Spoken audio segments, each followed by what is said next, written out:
Bienvenidos a Palabras sin Filtro, un podcast donde la Biblia no se disfraza y la verdad no se negocia. Con el pastor Chenny Reyes nos metemos de lleno al libro de Romanos, verso por verso, capítulo por capítulo. Agarra tu Biblia y abre tu mente, porque aquí venimos a pensar, crecer y vivir diferente. Hola a todos mis hermanos y amigos que me acompañan en esta lectura y estudio de la carta del apóstol Pablo a los Romanos. Hoy les invito para que reflexionemos en el capítulo número 4. Espero que ya lo hayas leído, que ya hayas meditado, le hayas permitido al Señor que te hable también a ti en tus propios pensamientos y en tus conclusiones.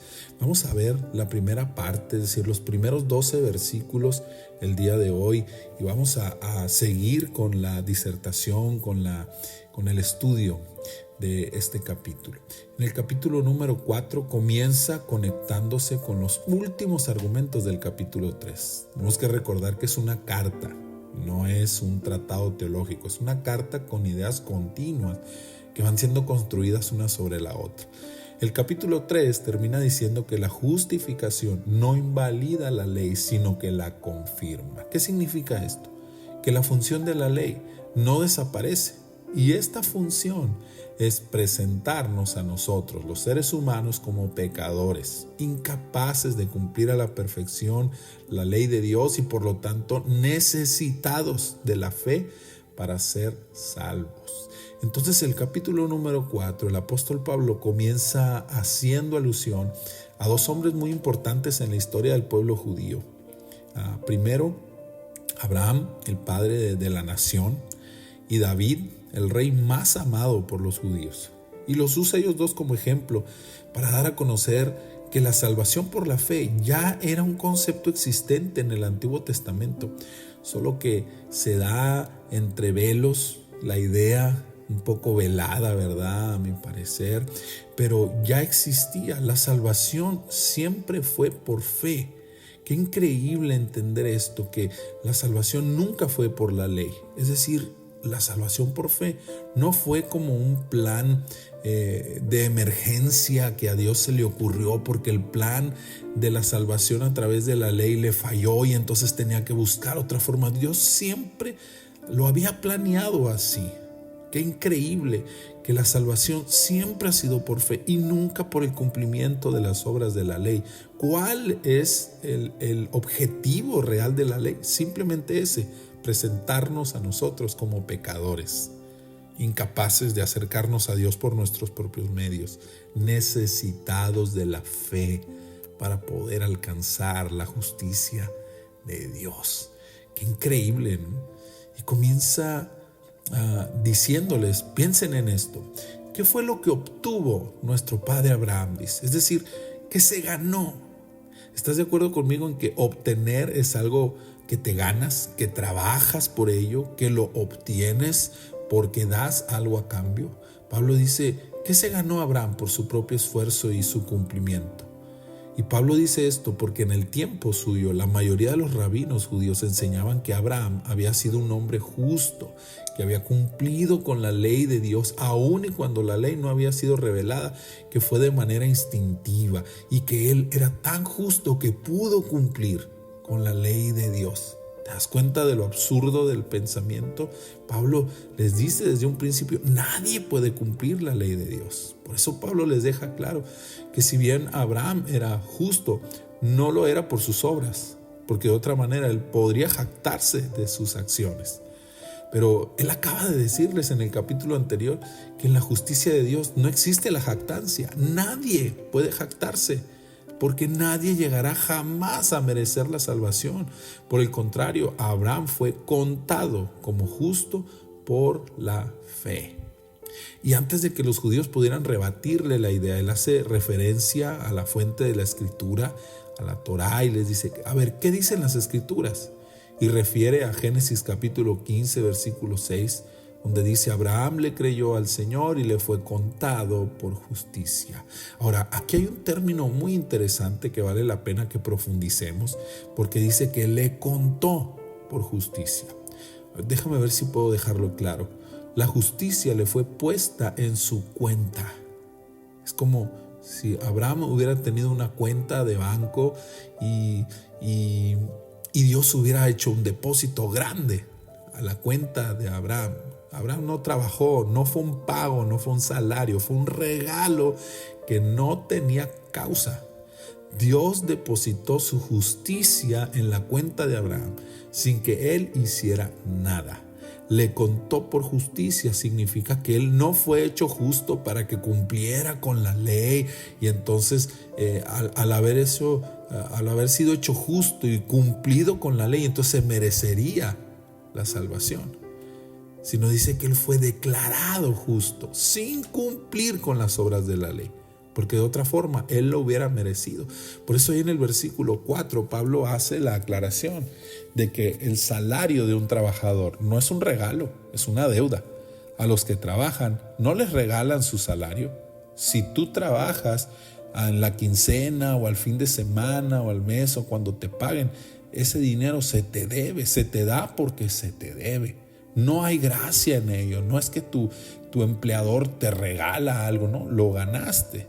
Por el contrario, el que no hace obras de la ley, dice, sino que cree en aquel que justifica, al que por la ley se reconoce pecador, incapaz de cumplir la ley de Dios, se le deposita a su cuenta sin trabajar, como un regalo, toda la justicia de Dios. Después de esto, Pablo pone otro ejemplo, muchos años después, con David, con el rey salmista, y yo diría también profeta de alguna manera, porque en muchos de sus salmos habla de cosas adelantadas a su tiempo, aun y cuando él ni siquiera lo sabía, ¿verdad? Como la muerte y la resurrección del Mesías. Y David habla de esa misma justificación sin causa, la justificación gratuita, cuando dice: dichoso aquel cuyas iniquidades son perdonadas y cuyos pecados son cubiertos. Dichoso aquel a quien el Señor no culpa de pecado. El salmista presenta varias ideas muy interesantes aquí. Primero dice: bienaventurados los que sus maldades se les son perdonadas. Es decir, que es librado de la justicia de Dios. Pero no solo es perdonado, sino que es cubierto su pecado. ¿Recuerdas nuestra sesión anterior? Esa cobertura de dignidad y de gloria, la Kadosh, a quien Dios no culpa de pecado. Es decir, que no solo nos perdona, nos absuelve. Y no es lo mismo ser perdonado que ser absuelto, porque ser perdonado es cuando se declara que hay una culpa, se declara que hubo una ofensa, pero se le perdonó. Sin embargo, ser absuelto es presentado como si no lo hubiera hecho, es decir, no hay acusación, no hay culpabilidad. Es decir, es mucho más que el perdón. Nos presenta como si nunca hubiéramos pecado. Esa es la justificación por fe. Es más que el perdón, es la absolución. Porque la vida de Cristo y su dignidad y su justicia es puesta sobre nosotros. El gran intercambio, que la perfección de Cristo, el que no conoció pecado, dice la palabra, es decir, el que nunca pecó, por nosotros lo hizo pecado, puso sobre él toda nuestra maldad. Cuando Jesús exclamó estando crucificado: Elí, Elí, lama sabactani, es que estaba sintiendo la separación que produce el pecado entre el hombre y Dios. Y como resultado, dice la palabra, que nosotros fuimos hechos justicia de Dios en Él, no en nosotros o por nuestras obras, sino a través de Cristo. Luego, Pablo pregunta: ¿esta dicha de la que habla David será solo para los judíos circuncidados o será también para los que no lo están? Pablo dice que esta bienaventuranza de la justificación por la fe alcanza a todos los seres humanos, tanto a los judíos como a los gentiles. Ya que el patriarca Abraham, su fe le fue contada por justicia mucho antes de la circuncisión. Ya que en el capítulo 15, donde se menciona esto de que su fe le fue contada por justicia, de ahí de ese capítulo al capítulo 17, donde Abraham es circuncidado, pasaron aproximadamente 14 años. Es decir, No fue la circuncisión la que presentó a Abraham como justo delante de Dios, sino su fe. Y esto pasó muchísimos años antes de que él fuera circuncidado. La circuncisión fue una marca visible del pacto que Dios hizo con Abraham, que confirmó la fe que ya había en él desde hace muchos años atrás y que lo salvó. Creo que, según la Biblia, en el nuevo pacto el equivalente a la circuncisión es el bautismo. Y aquí debemos decir con mucho respeto, pero con mucha honestidad, mis hermanos, que el bautismo no nos salva. No salva a nadie, es la fe la que lo hace. El bautismo es solo la señal visible del pacto que se ha hecho con Dios. Pero la salvación comienza desde el momento en que hay una fe genuina en nosotros.